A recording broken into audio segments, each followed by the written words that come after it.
नमस्कार दोस्तों, स्वागत करता हूं एक बार फिर से आपका एक नई वीडियो के साथ। चलिए समझते हैं आज फिर से किन स्टॉक के अंदर आई है तेजी और क्या इनके अंदर हम पोजीशन बना सकते हैं या फिर हमें कर लेनी चाहिए प्रॉफिट बुकिंग। जैसे कि टाइटन के अंदर आप देखेंगे 6% तकरीबन आज ये ऊपर था और एंड में आके 5.93% के करीब जाके इसने क्लोजिंग दी है। हिंडाल्को में भी 5.5% की तेजी देखने को मिली। डीमार्ट 1.5%, आप 1% कह सकते हो। और भैया जी जेन इरिगेशन ने तो कमाल कर दिया, 20% की तेजी, यहाँ पे अपर सर्किट लग के क्लोज हुआ है। चलिए इन सभी स्टॉक्स की सबसे पहले समझते हैं न्यूज और उसके बाद टेक्निकल बेसिस पे भी समझेंगे कि आखिर इनके अंदर माजरा क्या है। तो टाइटन की न्यूज को मैं देखने की कोशिश कर रहा था यहाँ पर। तो फिलहाल के लिए आप लोग यहाँ पे देखेंगे कि पहली न्यूज जो है ये राकेश झुनझुनवाला की है, ये तो कोई हमारा मैटर नहीं है यहाँ पर। दूसरी न्यूज आप देखेंगे Titan share weather wild swing in market as a mature sees 55% upside. तो ये हो सकता है कोई फर्म हो जिसने 55% जो है इसके अंदर अपसाइड देखने की जो है कोशिश जो है वो की है। या फिर दूसरी न्यूज आप देखेंगे यहाँ पर आफ्टर टाटा स्टील कोई न्यूज लगी हुई है। तो सबसे पहले हम इसी न्यूज को पढ़ने की कोशिश करते हैं और देखते हैं कि ये कोई भैया फर्म है जिन्होंने तकरीबन फर्म कह सकते हो या फिर कोई भी है जिन्होंने कहा है कि 55% उनको यहाँ पे अपसाइड जो है वो दिख रहा है, जिस बेसिस पे ये चला है। दूसरी है आफ्टर टाटा स्टील इन्होंने कुछ जो है पोस्ट किया है, तो ये है Rakesh Jhunjhunwala stock Titan gain for second day surge nearly 6% after Tata group share features in Macquarie. तो ये इसके अंदर भैया ये फीचर्स हुए हैं, दैट्स वाई ये टाइटन जो है ऊपर की तरफ जा रहा है। ये बात ध्यान रखिएगा, लिस्टेड हुए होंगे या फिर इसके अंदर ट्रेड करना शुरू किए होंगे। सो होप सो इन्होंने अपने पोर्टफोलियो में ऐड किया या जो भी किया, ठीक है। अब मैं पूरा टाइटल आपको यहाँ पे पढ़ के नहीं बताने वाला हूँ, ठीक है। तो हमारा मेन मोटो है कि अभी न्यूज क्या है, तो ये न्यूज ये है। तो फंडामेंटली कोई न्यूज नहीं है यहाँ पर, सिर्फ इनको अच्छा लग रहा है। तो हो सकता है क्या है क्या नहीं है, आई डोंट नो, बट हम लोग टेक्निकल बेसिस पे टाइटन को समझेंगे और देखते हैं कि टाइटन के अंदर क्या करना चाहिए। ध्यान रखिए टाइटन मैंने आपको पहले भी कुछ दिन बताया था कि नीचे की तरफ सपोर्ट है 1888 की, ये बात आप लोगों को पता होनी चाहिए।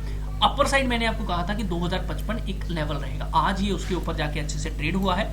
नाउ अभी हम लोग 2187 के लिए आगे के लिए इसको ले जा सकते हैं। स्टॉप लॉस रहेगा 2055 का।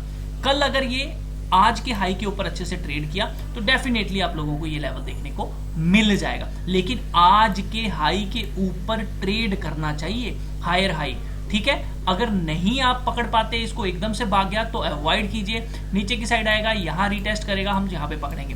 बाकी अगर आप ध्यान से देखोगे तो मैं आपको एक चीज और इंपॉर्टेंट बताना चाहता हूं। अगर आप यहां से एक ट्रेंड लाइन को ड्रॉ करने की कोशिश करोगे तो कहीं ना कहीं अगर आप यहां देखो तो एक ब्रेकआउट सा बनने की कोशिश जो है वो की जा रही है। तो कहीं ना कहीं तभी मैंने आपको कहा कि एक हाई बन जाए यहाँ पे, हायर हाई, तभी हम बोलेंगे। तो ये वाली ट्रेंड लाइन को अगर हम लेके चलते हैं तो होप्स हो अगर हायर हाई बना तो आपको ये टारगेट तकरीबन देखने को मिल जाएंगे 2187 के। नीचे की साइड जिन्होंने भी लिया हुआ है वो 2055 का ही स्टॉप लॉस लेंगे। हावरली बेसिस इसके नीचे ट्रेड करता है तो एग्जिट कर दीजिएगा, ठीक है।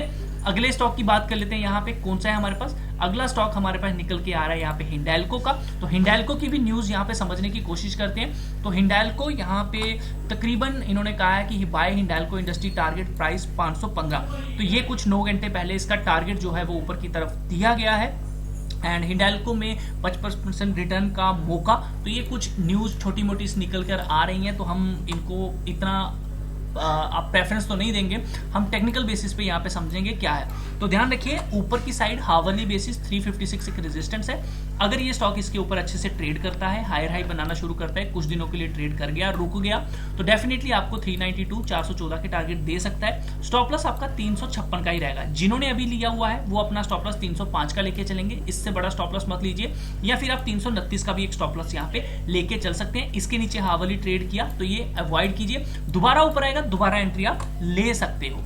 अगले स्टॉक की हम बात करते हैं डीमार्ट की। तो डीमैट में भी आज तेजी देखने को मिली। तो डीमैट थोड़ा सा ध्यान रखिए कि अपर साइड कहीं ना कहीं एक रेजिस्टेंस है 3571 3620। जब तक ये इन रेजिस्टेंस को क्रॉस नहीं करता हमको बाइंग नहीं करनी चाहिए। फिर भी अगर आप बाय करना चाहते हो तो 3571 के ऊपर हावरली बेसिस पे अच्छे से ट्रेड करें, तब हम एक बाइंग के लिए जा सकते हैं 3620। लेकिन बड़े सारे रेजिस्टेंस हैं, आपको बड़े टारगेट्स इतने बड़े स्टॉक में नहीं मिल रहे हैं, तो इसको अवॉइड करना चाहिए। बड़ा टारगेट आपको तभी मिलेगा जब ये स्टॉक 3696 के ऊपर जाके निकलेगा, तब हम मानेंगे कि हाँ अब अपर साइड एक 3805 3833 के टारगेट मिल सकते हैं, बट इसके ऊपर हावरली बेसिस पे ट्रेड करना इसको चाहिए, ठीक है, ये बात ध्यान रखिएगा। नीचे की साइड जिन्होंने लिया हुआ है वो 3462 का एक सपोर्ट एरिया मान के इसे एक स्टॉप लॉस के तौर पे काम करेंगे।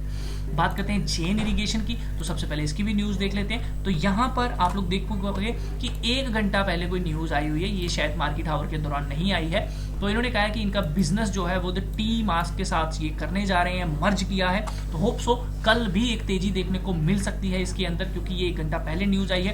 पहले वाली न्यूज़ तो पता नहीं कौन सी थी, बट तकरीबन अभी जो देखने को मिल रहा है वो यही देखने को मिल रहा है। तो जेन इरिगेशन में क्या करें, देखिए मैं आपको इसके ऊपर बड़े टाइम फ्रेम के ऊपर बात करना पसंद करूंगा, क्योंकि ये छोटा सा स्टॉक है, छोटे टाइम फ्रेम पे इतना फॉलो नहीं किया जाता है। तो अगर आप इसको बड़े टाइम फ्रेम पे देखोगे तो आप देखोगे कि कहीं ना कहीं स्टॉक ने एक चैनल पैटर्न यहाँ से बनाया हुआ है, नोटिस कर रहे हो। अब ये अपर साइड चलने की कोशिश कर रहा है और इस एरिया के पास जाएगा। मैं ये मानता हूं कि इस स्टॉक को 48 के ऊपर अच्छे से ट्रेड करना चाहिए, तभी हमें इसके अंदर इन्वेस्टमेंट करनी चाहिए और ट्रेडिंग का सोचना चाहिए। जब तक ये स्टॉक 48 के ऊपर नहीं जाता कोई बाइंग नहीं करनी चाहिए। लेकिन अगर आपने ले लिया है तो 30 रुपए का मैक्सिमम स्टॉप लॉस लेके आप ऊपर की तरफ 48 के लिए जा सकते हैं। अगर आप रिस्क ले सकते हैं, आपके पास कैपिटल एक्स्ट्रा है, तो 10% आप यहां पे ले लीजिए। हो सकता है आने वाले समय में 48 का आपको टारगेट दे दें, लेकिन अभी के लिए बाय नहीं करना चाहिए। जब ब्रेकआउट आए 48 के ऊपर तब बाय कीजिए, एक अच्छा टारगेट भी आपको दे सकता है। देखिए आप किसी स्टॉक में इन्वेस्ट करके बैठे हुए हैं, वो आपको पैसा ही नहीं दे रहा, क्या फायदा। बेटर है ना कि जब ब्रेकआउट आए, रेंज के बाहर निकले, तब हम बाय करेंगे। और कभी कभी क्या होता है, स्पेकुलेटिव मूव आता है एक बड़ा सा, तो हमें मन करता है उस स्टॉक को लेने का। तो ऐसे वाले स्टॉक में 10% आपको सिर्फ एंट्री लेनी होती है, वो 10% भी आपको बहुत बड़ा पैसा दे जाता है, ठीक है। हमेशा जब भी एंट्री करनी है 10% क्वांटिटी के साथ ही एंट्री करनी है। 10% का मतलब क्या है कि अगर आप 100 स्टॉक लेना चाहते हो तो आपको सबसे पहले 10 स्टॉक को खरीदना चाहिए। अगर वो आपके हिसाब से रिएक्शन देता है तो आप ले लीजिए। अब सम टाइम क्या होता है कि स्टॉक बहुत अच्छा होता है, लेकिन जिस लेवल पे वो खड़ा होता है ना, हम कहते हैं थोड़ा सा चीप हो जाए, तो उस लेवल पे भी हमें 10% ले लेना चाहिए। कभी कभी स्टॉक वहीं से भाग जाता है तो हम 10% में भी अच्छा प्रॉफिट बना लेते हैं। बाय डिफॉल्ट अगर नीचे की आ गया तो जो हमारा लेवल होगा सपोर्ट का, हम वहां पे बाय कर लेंगे। तो कल के दिन 3380 एक सपोर्ट का काम इस स्टॉक के अंदर करेगा। अगर वहां मिलता है तो हम बाय करने की कोशिश करेंगे। 30 रुपए का स्टॉप लॉस लेके 48 के रुपीज के टारगेट के लिए भी आप इसमें जा सकते हो, ठीक है। तो ये आई होप एनालिसिस आपको अच्छा लगा है। अच्छा लगा है तो अभी चैनल को सब्सक्राइब करें। लाइक्स बड़े कम आ रहे हैं तो कृपया करके लाइक जरूर करिए, ताकि मुझे मोटिवेशन मिल सके और मैं ऐसे भी स्टॉक लेके आ सकूं जिनमें वाकई में एक अच्छा ब्रेकआउट आया है। जैसे ये जेन इरिगेशन था, आप कह सकते हो कि ऊपर की तरफ जाने की कोशिश कर रहा है, या फिर आपके साथ मैंने बाकी जो बातें की स्टॉक्स की, तो कुछ ऐसे स्टॉक भी मैं कोशिश करूंगा जिनके अंदर ऑलरेडी एक ब्रेकआउट आ गया हुआ है और मैं उसके ऊपर भी बात करना शुरू करूंगा, ऐसे टॉपिक सीरीज शुरू करूंगा। तो कृपया करके वीडियो को लाइक करिएगा, शेयर करिएगा इस तरह की और वीडियोस पाने के लिए, और चैनल को सब्सक्राइब करना बिल्कुल मत भूलिएगा।